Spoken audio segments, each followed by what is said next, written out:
नमस्कार, मैं हूं प्रकाश चंद्र होता और आज हम बात करेंगे छत्तीसगढ़ के वो 80% जनता की जिनको खेती किसानी पर निर्भर रहना पड़ता है। लेकिन दूसरी बात यह भी है, जो बाकी 20% बचे उनको भी खेती पर ही निर्भर होना पड़ता है, क्योंकि छत्तीसगढ़ को धान का कटोरा कहा जाता है। वैसे यह भी कहा जाता है छत्तीसगढ़ में लगभग 26,000 किस्म के धान के वैरायटी है। छत्तीसगढ़ की बात करें, 125 लाख टन अधिक धान का उत्पादन होता है छत्तीसगढ़ में। इन सब के बावजूद सियासी अगर बात करें तो किसान सियासत के बड़े आधार हैं और किस्तों में उनके साथ राजनीति होने की यह आरोप लगाते आ रही है। खेती और किसानी को लेकर सभी लोग जानते हैं, हर सरकार दावा करती है कि वो किसानों के साथ ही है। लेकिन अगर आंकड़े की बात करें तो आंकड़ों में जैसे देख रहे हैं हम लोग, धान बेचने के लिए लगभग 19 लाख किसान पंजीकृत होते हैं। लेकिन जब प्रधानमंत्री किसान सम्मान निधि की बात आती है तो 32 लाख किसान पंजीकृत होते हैं। दोनों में इतने आंकड़ों में इतना विभेद क्यों है? दूसरी तरफ आज विधानसभा में भी यह बात उठा कि 6.5 लाख किसानों को अभी भी प्रधानमंत्री का सम्मान निधि नहीं मिल पा रहा है। प्रदेश में यूरिया की किल्लत है, बीज को लेकर भी दिक्कतें हैं और सरकार किसी का भी रहे, जोगी जी की सरकार में अगर कहे अदरक की, लहसुन की, बीजों की, उस वक्त में मामला उठा। रमन सिंह सरकार के समय भी यह बात उठी और आज फिर उठ रहा है। क्या किसान सियासी के एक मोहरे हैं, उन्हीं को लेकर राजनीति होती है, या वो प्रदेश के मेन आधार है? क्या उनकी स्थिति है? इन सारी बातों को लेकर अगले आधे घंटे तक आज हम चर्चा करेंगे। हमारे साथ है 3 खास मेहमान। हमारे साथ है बहुजन समाज पार्टी के वरिष्ठ विधायक केशव प्रसाद चंद्रा जी, जो स्वयं एक किसान है, जांजगीर चांपा जिले से आते हैं। संदीप शर्मा खुद ही किसानी करते हैं और साथ ही किसान को और उनके दर्द को बेहतर समझते हैं। और साथ ही हमारे साथ रहेंगे कृषक कल्याण परिषद के अध्यक्ष सुरेंद्र शर्मा जी। तीनों मेहमानों का बहुत बहुत स्वागत है। मैं चर्चा की शुरुआत करूंगा केशव प्रसाद चंद्रा जी से। चंद्रा जी, आप जिस इलाके से आते हैं, किसी जमाने में सबसे ज्यादा खेती वहीं होती थी और आजकल धान नहीं, आपके इलाके में कारखानाओं का खेती ज्यादा हो रहा है, कारखाना ज्यादा हो रहे हैं। खेती किसानी को लेकर जिस हिसाब से वो आधार माना जाता है छत्तीसगढ़ का, आज भी है या केवल सियासत के लिए उनको याद किया जाता है? चंद्रा जी। जी होता जी, निश्चित रूप से जांजगीर चांपा जिला कृषि प्रधान जिला है और 85% तो सिंचित क्षेत्र है। लेकिन जब से उद्योग आना शुरू हुआ, खेती की रकबा घटा है। उसके बाद भी किसान वहां निरंतर परिश्रम कर रहे हैं और मैं तो यह कहूंगा, छत्तीसगढ़ में अगर आर्थिक आधार कोई है तो केवल किसान है।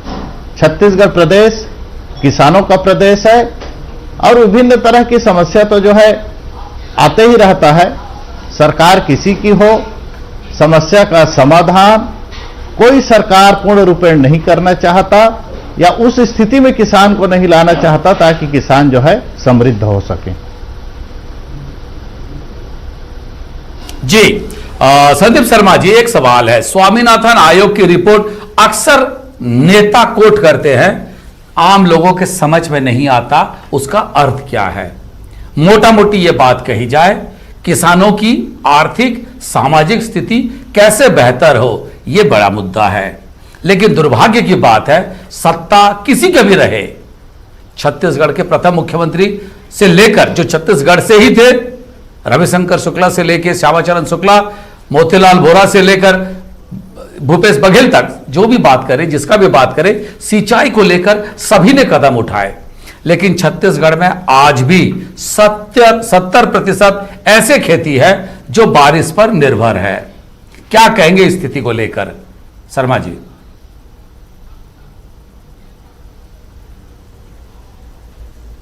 देखिए होता जी, जिस समय सरकार हमारी आई यहाँ पर भारतीय जनता पार्टी की, और उसमें जितनी सिंचाई के साधन थे, हमारी सरकार ने 15 साल में काफी इजाफा उसमें किया है और आज लगभग जो आप 70% कह रहे हैं, लेकिन मेरे हिसाब से लगभग 32% जमीन छत्तीसगढ़ में सिंचाई के बन चुके थे हमारी सरकार जब थी। ये जो नई सरकार आई है भूपेश बघेल जी के नेतृत्व में, इन्होंने घोषणा पत्र में कहा है कि हम अपने आने वाले 5 साल के कार्यकाल में सिंचाई का रकबा दुगना कर देंगे। अर्थात इनका कहना है कि लगभग हम 32% से 64% सिंचाई के साधन कर देंगे। मोटे तौर पर लगभग 28 लाख एकड़ जमीन को हम यहाँ अगर की सिंचित माने तो ये 5 साल में 28 लाख एकड़ और ये सिंचित करना चाहते हैं। लेकिन इनके पिछले 21 महीने के कार्यकाल से तो कोई बहुत ज्यादा इसमें सकारात्मक परिणाम दिखते नहीं है। काम कहीं कुछ नहीं हो रहा है, जो भी छोटे मोटे काम कहीं पर हो रहे उसमें भी भ्रष्टाचार है। आज ही आपने देखा होगा कि सत्ता दल के विधायक खुद ही प्रश्न उठा रहे थे भ्रष्टाचार को लेकर के इनकी सरकार के खिलाफ। छोटे मोटे किसान जहां पर कुछ डैम बने वो पानी से वंचित हैं, उसके बारे में भी और इनके एक विधायक ने आज वहां पर मामला उठाया है। तो ये सरकार जो है पिछले अपने कार्यकाल में सिंचाई के क्षेत्र में कोई कार्य नहीं कर रही है। दूसरी तरफ जो बिजली के माध्यम से जो किसान बोर खनन करके अपने साधन से सिंचाई का रकबा बढ़ाते थे, उसमें भी ये सरकार पूरी तरह से फेल है।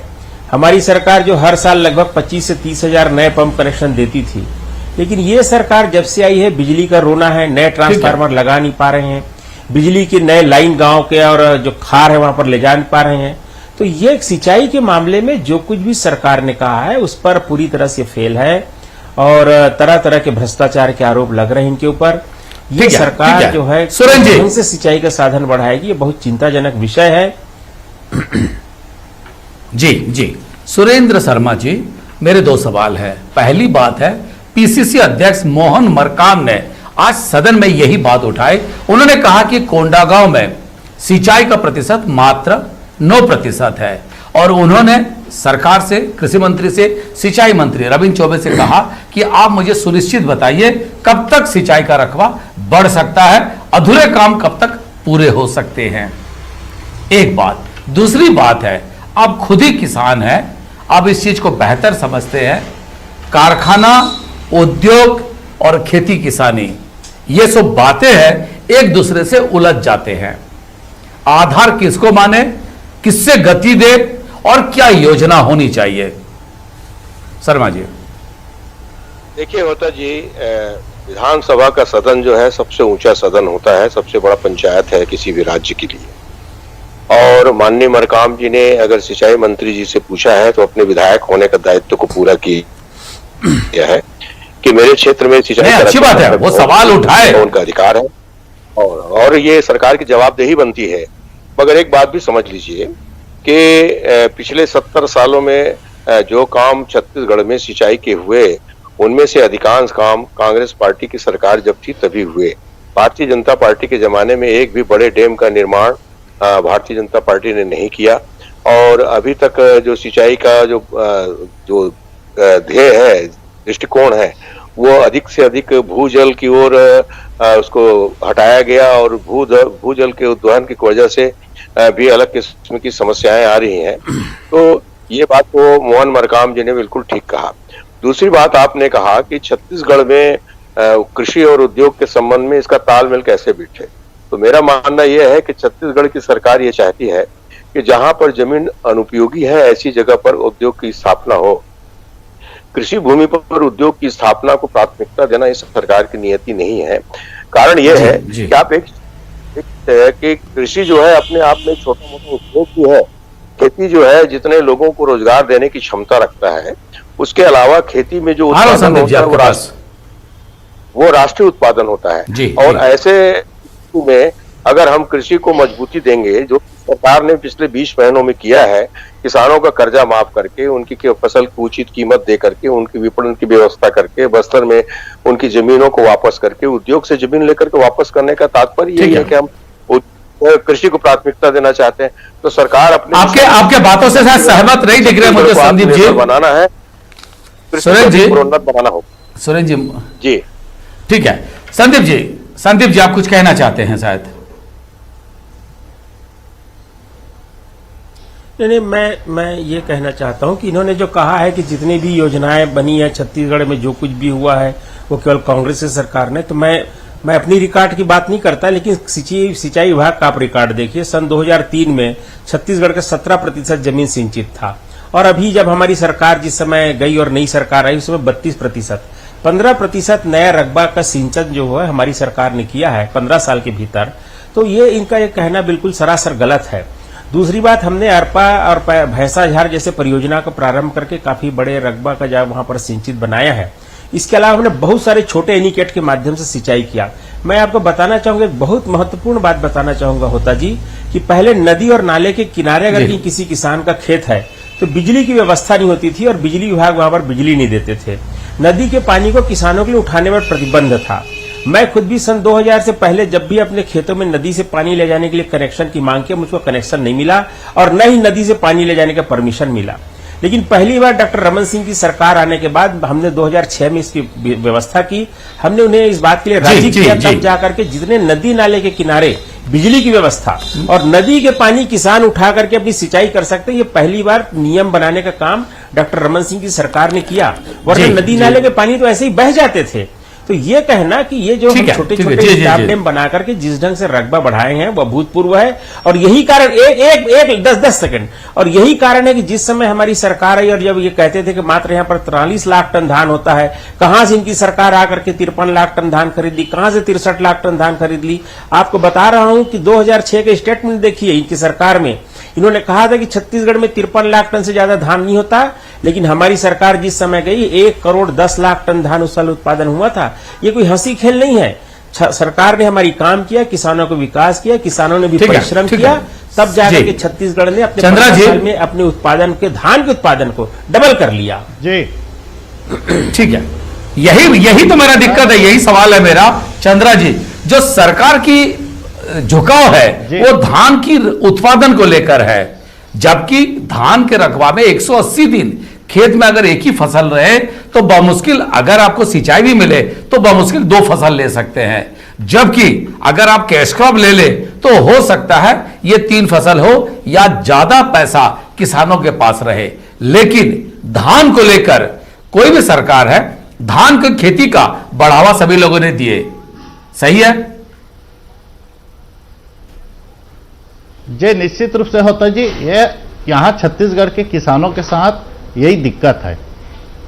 सरकार जो है केवल धान को प्रोत्साहित कर रहा है, और आज जो बेरोजगारी की स्थिति देख रहे हैं, ये अगर बेरोजगारी छत्तीसगढ़ में कोई माध्यम कर सकता है तो केवल कृषि के क्षेत्र में ही रोजगार के अवसर नौजवानों को मिल सकता है।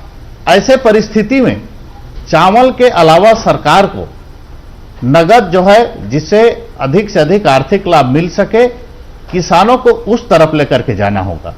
चाहे वो सब्जी की खेती हो, चाहे वो फल की खेती हो, चाहे वो औषधि की खेती हो, और हम एक फसल के अलावा 3 फसल की तरफ जाएं, तब कहीं किसान अपने बेहतर जीवन को जी सकते हैं। लेकिन होता जी, सरकार के विभिन्न योजना को आप देख लीजिए, कृषि के बजट को देख लीजिए, इतना भारी भरकम बजट है, विभिन्न माध्यम से किसानों को अनुदान मिलता है, लेकिन मैं आज भी दावे के साथ कह सकता हूं जो अनुदान सरकार देता है वो किसान तक नहीं पहुंचता। बीच में अधिकारी, बीच में नेता, बीच में व्यापारी उसको गबन कर लेते हैं। केवल किसान के नाम से अनुदान सरकार के खाते में रहता है, बाकी किसान कुछ भी हासिल नहीं कर पाता। अच्छा चंद्रा जी, एक चीज और भी था, आज सदन में भी ये बात उठी कि धान की जब प्रधानमंत्री सम्मान निधि की बात आई तो प्रदेश में 32 लाख किसान पंजीकृत हैं, 6.5 लाख किसानों को नहीं मिल रहा है सम्मान निधि। धान बेचने की जब बारी आती है 19 लाख किसान है, और जब प्रधानमंत्री से सम्मान निधि पाने की बात आती है वो आंकड़ा 32 लाख कैसे हो जाती है? क्या किसान 32 लाख है या 19 लाख है? नहीं, किसान तो 32 लाख है, दोनों में अंतर है।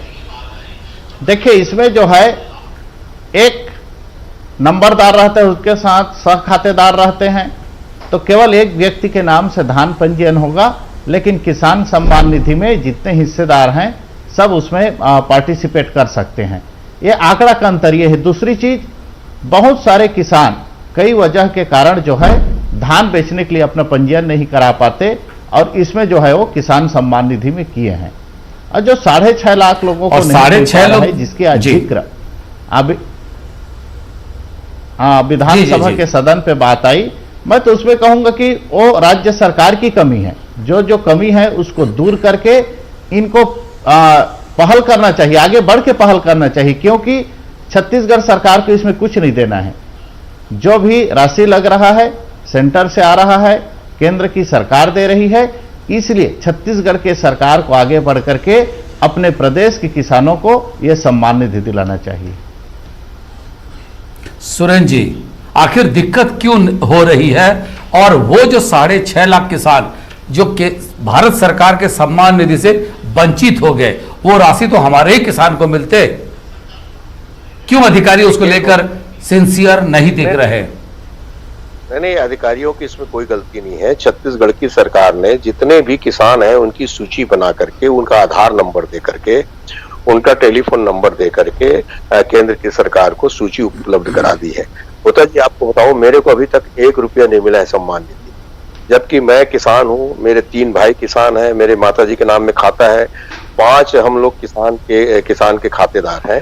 हम लोगों के किसी के खाते में 1 रुपया सम्मान निधि संदीप जी नहीं आया। संदीप जी क्या चीन के रेपड़ी बांटे? जो आरोप लगा रहे हैं, देखिए सुरेंद्र जी जो आरोप लगा रहे हैं, देखिए मैं 2 बात कहना चाहूंगा। मैं जवाब दे रहा हूं। मुझको ताजुब है, सुरेंद्र जी जो स्वयं किसान कल्याण परिषद के अध्यक्ष हैं, यदि अपना कल्याण नहीं कर पा रहे हैं, ठीक ढंग से अपने रिकॉर्ड को पोर्टल में दर्ज नहीं करा पा रहे हैं, तो दूसरों के लिए क्या संघर्ष करेंगे? मुझको बहुत अफसोस है इस बात का। मैं आपको बता रहा हूं, किसान सम्मान निधि तो मैं भी नहीं पा रहा हूं, लेकिन मैंने पोर्टल में दर्ज ही नहीं कराया, क्योंकि मैं एक बड़ा किसान हूं और एक बहुत छोटे किसान के लिए ये भाव लेकर के मैंने नहीं कराया है।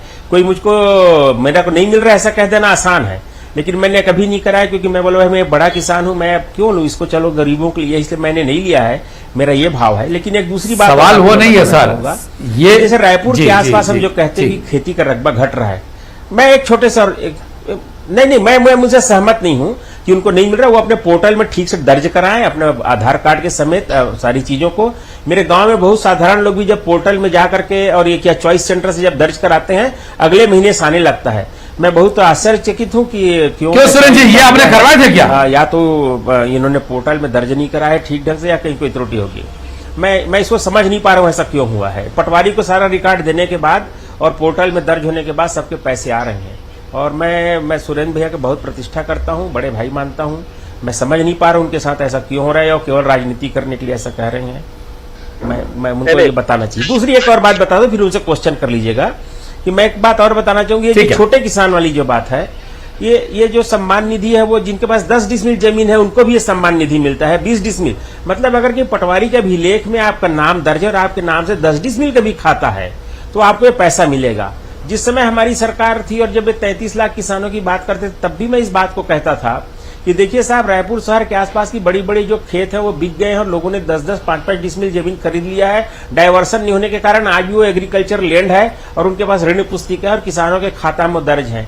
ऐसे भी छोटे छोटे, बहुत छोटे छोटे खाते हैं, शायद ये लोग अपना उसमें दर्ज नहीं कराए होंगे, ऐसा भी होगा। इसलिए इसमें कहीं त्रुटि आ सकती है, लेकिन फिर भी मोटा मोटी जो भी किसान इसमें दर्ज करा रहे हैं, और बड़े किसान उनको दर्ज कराना चाहिए।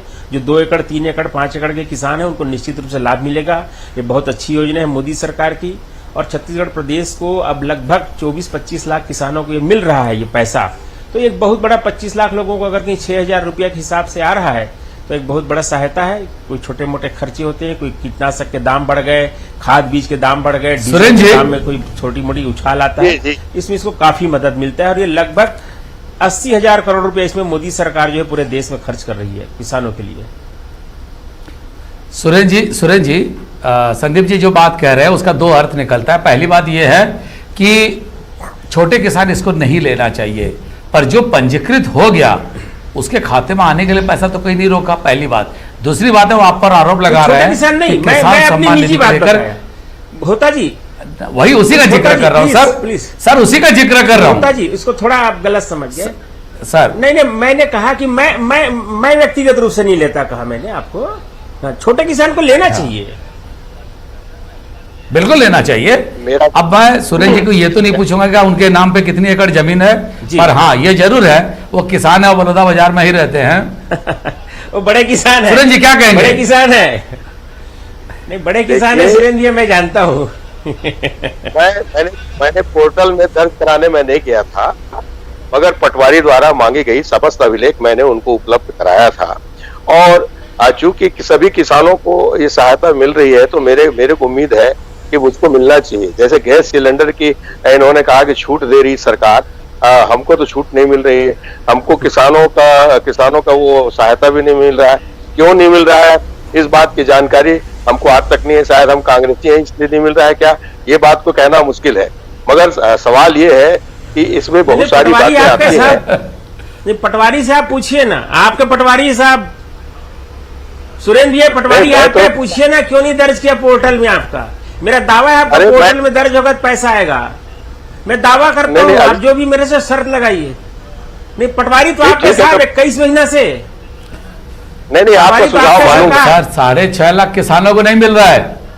6.5 लाख किसानों को नहीं मिल रहा है सर, आप पता करिए ना। चलिए ना, मेरे छोड़िए 6.5 लाख किसानों को क्यों नहीं मिल रहा है इस बात को बताइए। 6.5 लाख किसानों को तो मिलना चाहिए, उनको क्यों नहीं मिल रहा है? नहीं जिनका आपको मैं भी कह रहा हूँ, जिनका भी देखिए मैं आपको पहले बता रहा हूँ कि पोर्टल में दर्ज करवाने का काम सरकार का ही। संदीप जी 10 सेकंड लगभग 10 सेकंड में क्लोज करेंगे। पटवारियों को बोल करके सारे लोगों जी हाँ कंप्लीट कर लीजिए। पटवारियों को बोल के रिकॉर्ड दुरुस्त करा दे बोल रहे हैं। हाँ आपको इसको करवाना चाहिए सबका। हाँ बिल्कुल पोर्टल में ऑनलाइन कराना चाहिए, पैसा मिलेगा। आज क्यों नहीं मिलेगा? ठीक है। आज तो समय हो गया है। संदीप शर्मा जी, सुरेंद्र शर्मा जी और हमारे बहुजन समाज पार्टी के वरिष्ठ विधायक केशव प्रसाद चंद्रा जी, तीनों मेहमानों का बहुत बहुत धन्यवाद। छत्तीसगढ़ में आंकड़े में अगर बात करें तो सिंचाई की प्रतिशत कुछ और है, धरातल में कुछ और दिखता है। अगर हम बोने की बात करें, अगर खेती किसानी की बात करें, आंकड़े अलग अलग कहते हैं। आंकड़ों में ही छत्तीसगढ़ के किसान काफी खुशहाल है। फिर 6.5 लाख किसान बाहर से या मजदूर बाहर से पलायन कैसे किए थे और वो कोरोना के कारण वापिस आए, और अगर उनको नहीं मिल रहा है करके वापस पलायन भी कर रहे हैं। सिंचाई, खेती, सम्मान निधि मुद्दे बहुत हैं, समय छोटा पड़ जाता है। किसी और दिन फिर हम इसको लेकर चर्चा करेंगे। आज समय हो गया है, हमें दीजिए विदाई।